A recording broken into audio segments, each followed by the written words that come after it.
How's it going, guys? It's Josh here. So if you're new around here, I've recently just built a new PC and most of the stuff I put in it was brand new for the build, but I was waiting on some new all-in-one coolers to be released at Computex, and I've got a 360mm AIO lined up to install in the next week to replace the 240mm one that I've got currently because I'm wanting to overclock my i9 so I could do with a bigger radiator. However, before I switch it out, I just wanted to do a quick video talking about my experience with the Deepcool Captain 240EX because I've had it about a year and a half now, bought it back in December 2017, and I know it's a bit of an older product, but hopefully this video will give you an idea in general about Deepcool's products in terms of reliability, performance, etc.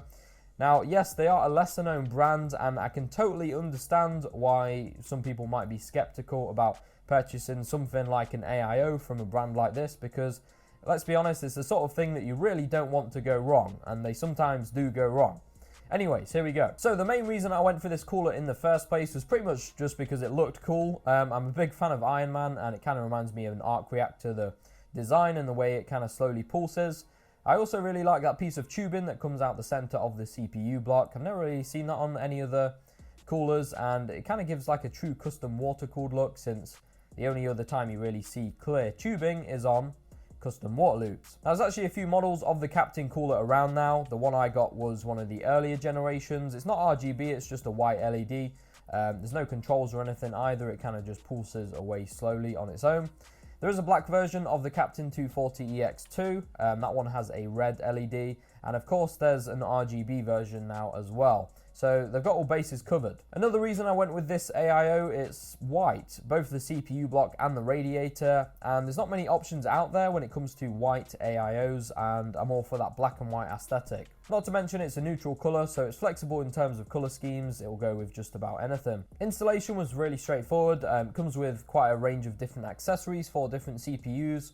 Compatibility wise, it's great. Now, one problem I did come across is the length of the pipes. They're really not that long. I'm building in a full size case, and I honestly nearly had to like push pull config the fans, literally just to bring the radiator down another inch or so, as I was like proper having trouble getting the pipes to each. But in the end, I kind of just stretched them and it kind of fitted. It's pretty tight though.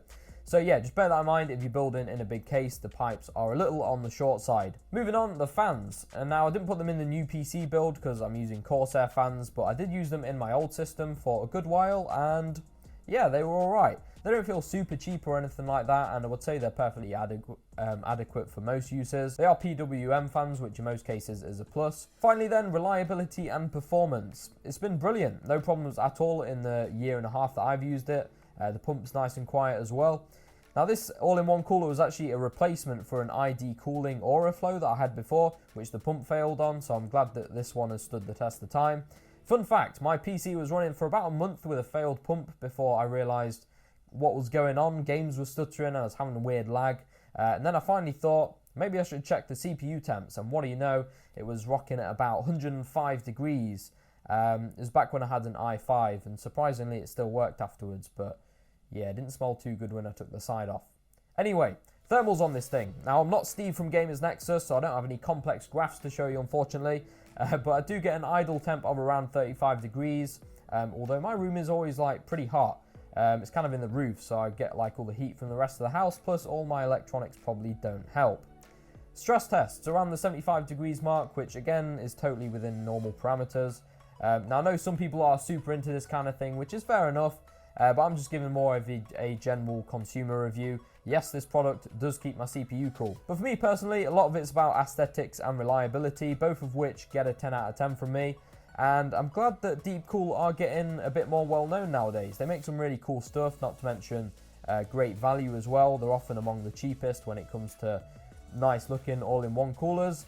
And like I said, I don't think you'll have any problems with reliability either. In my experience, everything's been fine. Anyways, guys, get yourself subscribed if you're not already. Like I said, we are going to be installing a brand new cooler at some point in the next week. The new PC is already evolving, so stay tuned for that. If you want to check out this product or any of the other versions that I mentioned, as always, Amazon links will be down in the description. You can give us a follow over on Instagram at TechTesseract if you want. I also have a Twitter account, but I don't really know how to use it. Maybe you guys can help us out with that.